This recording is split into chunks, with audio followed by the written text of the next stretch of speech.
What's Your Story? A show where ordinary people share their life journey that just could change your life. I'm your host, Sharita Williams, and today my guest is Burkett Mammal. Please help me welcome Burkett to the show. Burkett, Oh, hi. welcome. Thank you. Thank you so much for having me. It's a privilege to be here. Thank you. Burkett, tell us a little bit about yourself. First, I want to thank God for giving me this privilege to come and speak with you. And I want to thank you again for having me here. As you said, my name is Burkett Mammo, and I was born in Ethiopia, and I grew up in Maryland. I have 3 sisters, and I have 3 brothers, and I have a prayer warrior mom and a hardworking father. And I received my first degree at Messiah University, and I also received my second degree at Eastern University. And I have just I love working for people and with people, and just I want to be used by God. And I'm also engaged to a passionate, God-fearing person, and him and I have been just working and serving the Lord. That's fantastic. So, Burkett, that's an interesting name. Tell us what it means. Yes. So my name means blessings, and and I'm a Harik, and because I'm the youngest of 7, my parents believed that I was a blessing, I guess. So they named me Blessing, or Burkett. Oh, I love that. So tell the audience what drove you back to Ethiopia? The simple answer for that question is God. I really believe it was God that drove me back to Ethiopia. I was always passionate about serving. So I've been to Uganda, I've been to Rwanda, I've been to Costa Rica, and I've been to India. And in all that places, I believe that God has given me this experience to allow me to be used by him in order to serve others. And obviously I speak Amharic perfectly. I know my culture very well. I grew up in, again, Maryland, but I've always been an Ethiopian, I guess. But the Lord has brought all of this different experiences so that one day I could be used for his glory. And that's why I went back to Ethiopia. I think that's beautiful. So tell us your story. So what in Ethiopia has caught your attention? Ethiopia is it's a economically growing place. However, I've noticed there's a lot of inequality, especially when it comes to money and wealth.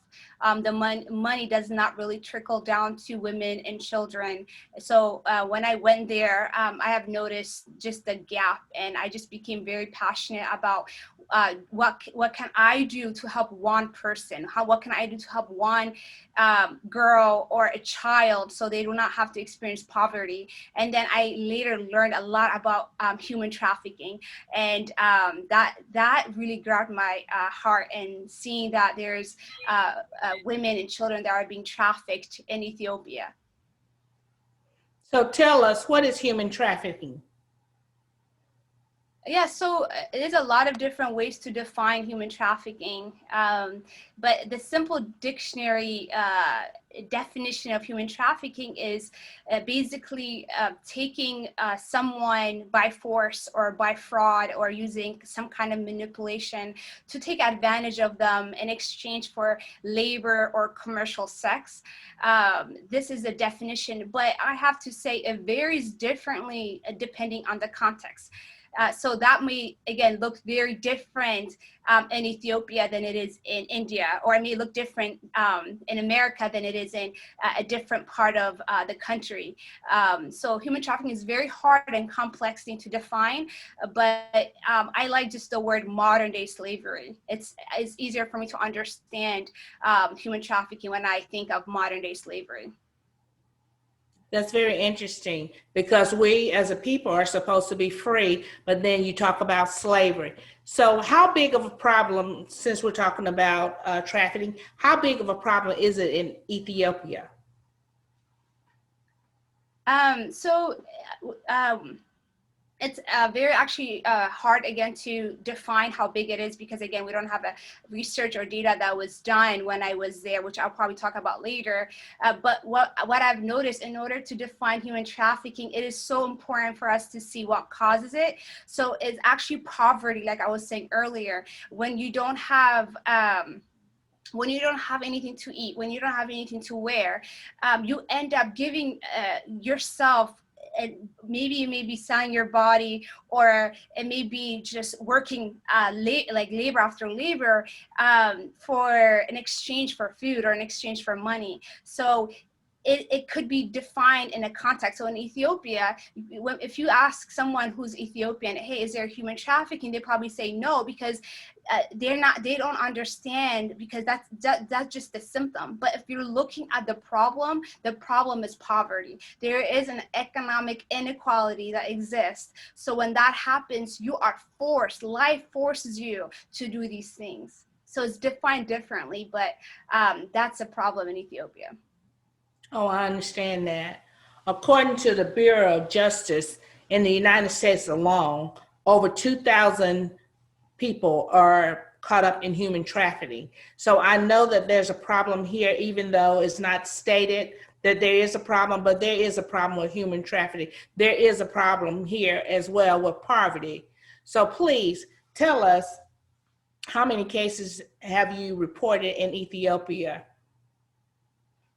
Yeah, so like I said earlier, when I left the United States and when I went to Ethiopia with a passion to serve girls and children and women, what they told us, so when you go to Ethiopia, when you go to a different country, you need to have a license to actually work with these vulnerable people. You cannot just go somewhere and try to help anyone without having a legal license. So when I say we, my fiance and I, when we were working so hard to get a license so we can house these people, house them, what we learned is that there wasn't, like I said, any research that was done to show that people are selling their bodies or they're on the streets. And tomorrow, a 14-year-old girl, if she's begging on the street today, maybe tomorrow she has to do whatever she can do to have a meal.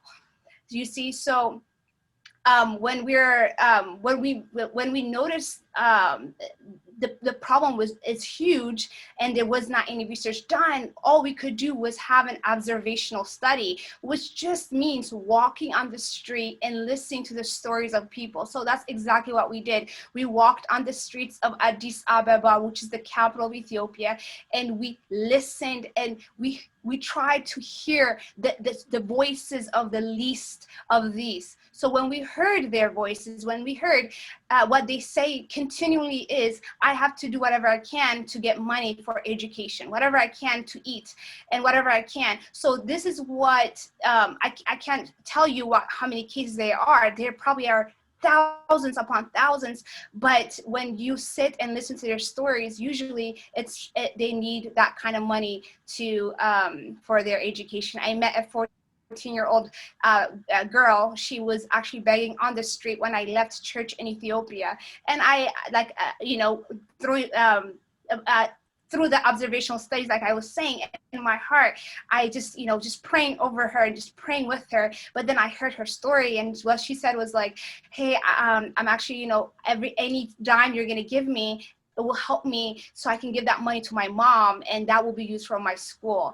And I needed to hear her story in order to know what the actual problem is. So that's how we actually got our data, is from just stories and listening to others.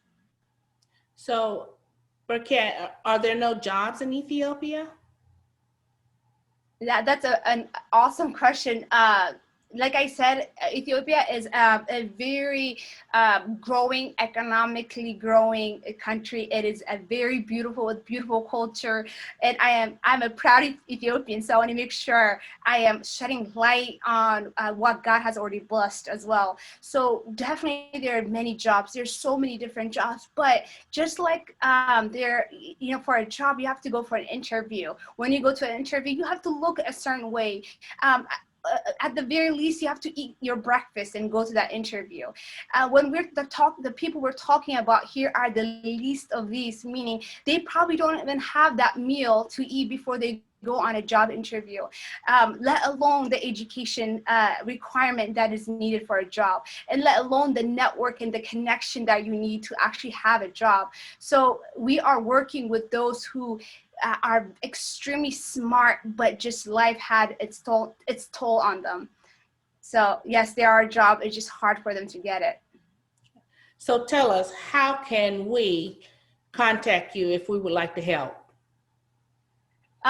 So I always say this, and we hear often, we say pray, but when I'm saying pray, I mean really pray, like take a minute or two.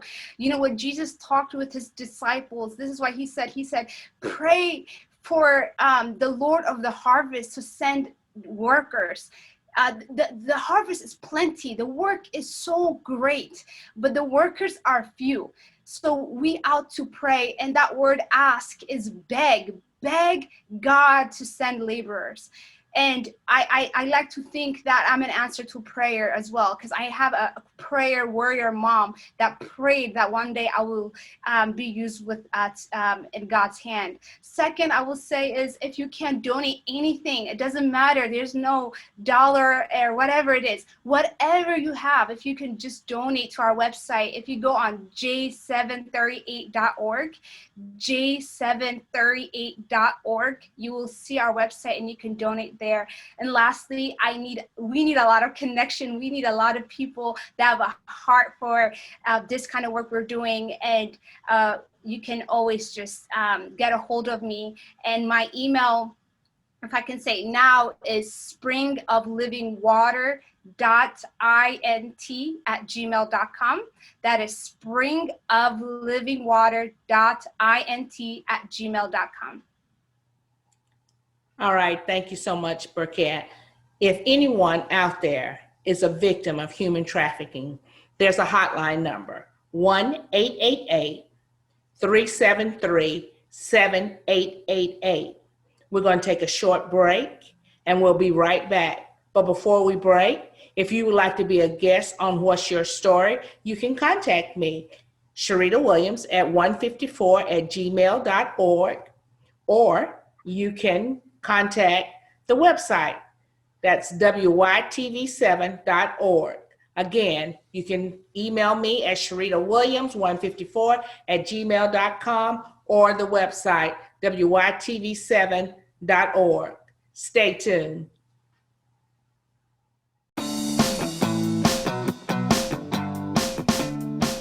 Mr. Happy Living here. I love good things made by good people.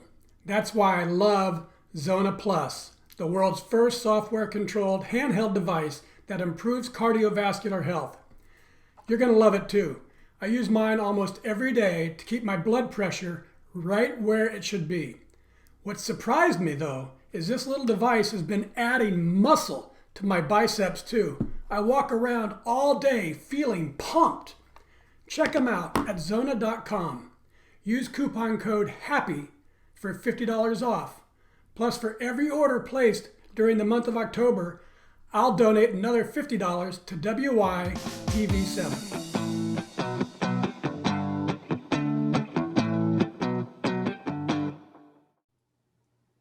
We're back to What's Your Story. I want to thank our sponsor, Happy Living and Zona Plus, for sponsoring us this afternoon. My guest today is Burkett Mama. Burkett, you want to start by telling us about your nonprofit?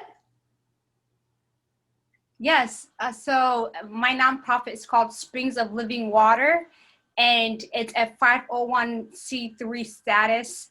It's a nonprofit that works to decrease human trafficking, if not eliminate human trafficking, by breaking the cycle of poverty. Okay. How did you get that name? How did Spring of Living Water come in fruition? Yes. When after I graduated from Eastern University with my master's in international development, I was in India for 6 months. And after coming back from India, I took an extended time of just prayer and fasting while working in Maryland. And while I was praying and fasting, I would say I had a vision, and I can't tell you if it was an open vision. I don't remember, but what I remember was, I saw Jesus. I saw Jesus giving water to women and girls that seemed so broken, fragile.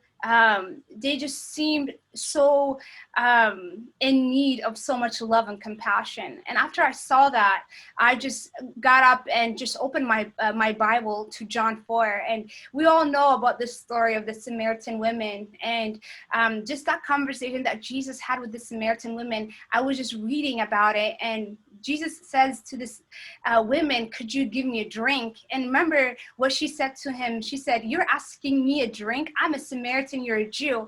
And we know that Jewish and Samaritan, they don't interact with each other. But what amazes me of what Jesus' response was, if only if you knew the gift of God, and if you knew who was actually asking you for water, you would have given it to him, and he would have given you springs of living water. And then their conversation goes on, and then he reminds her he wasn't talking about the water that we are used to, the water that the world offers to us. He was talking about the springs of living water. He was talking about the Holy Spirit and what he can do in changing our lives. And he said, if you keep drinking this, you will come back to it because you will always be thirsty. You will always need more of this water.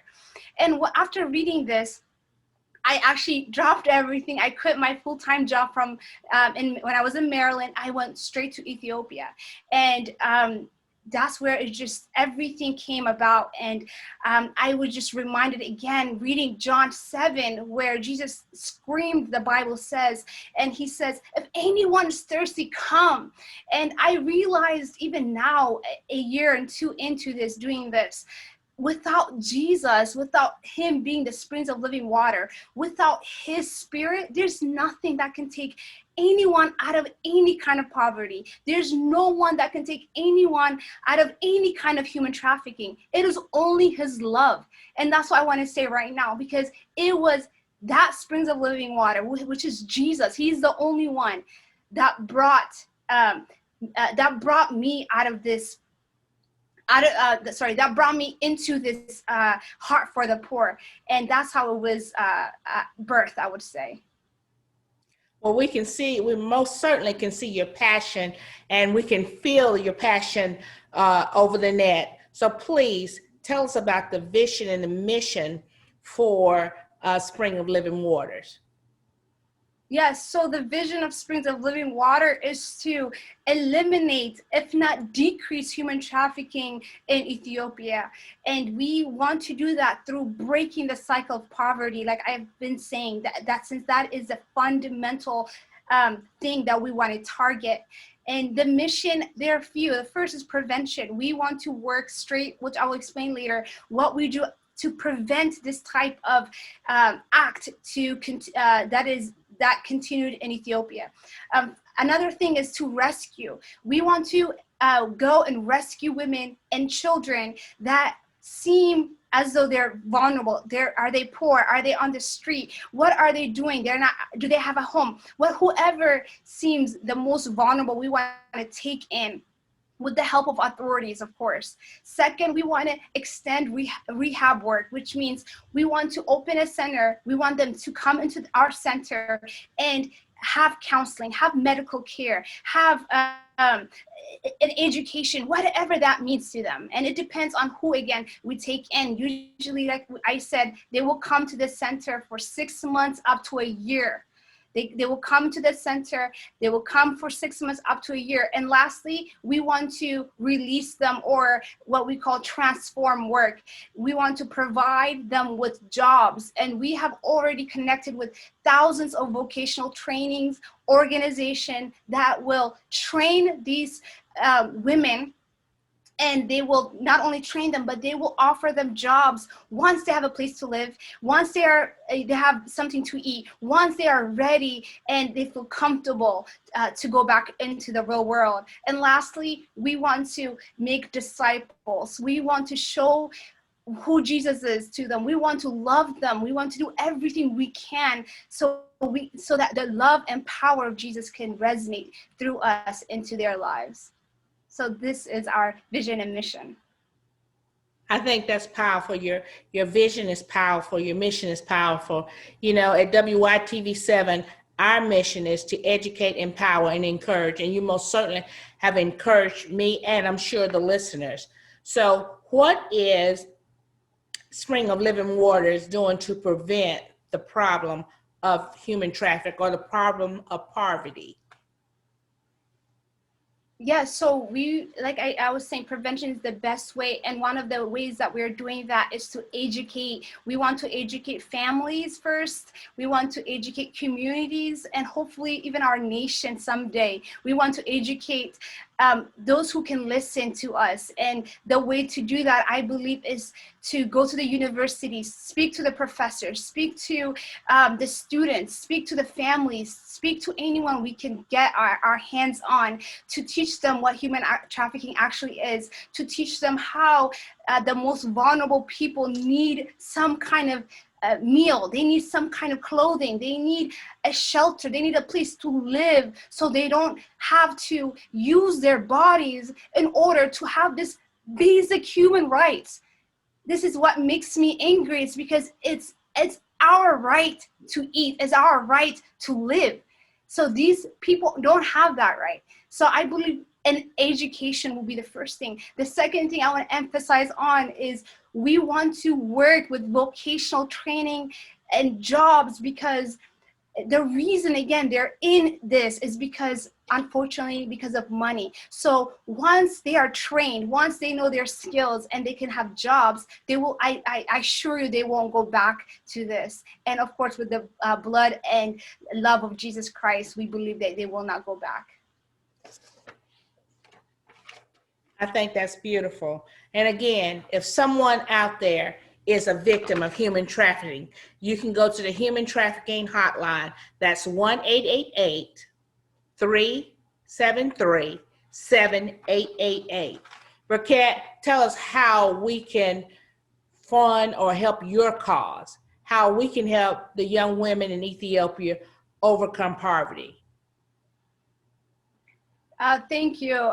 First of all, the reason I came back to the United States is to raise awareness. Second, without money, we can't do this. This is, I think, very obvious, but it needs to be said. Without money and without resources, without connection, we can't, we can't go and tell people about the love of Jesus, but we can't even give them food to eat. The Bible says, how do you go and tell someone,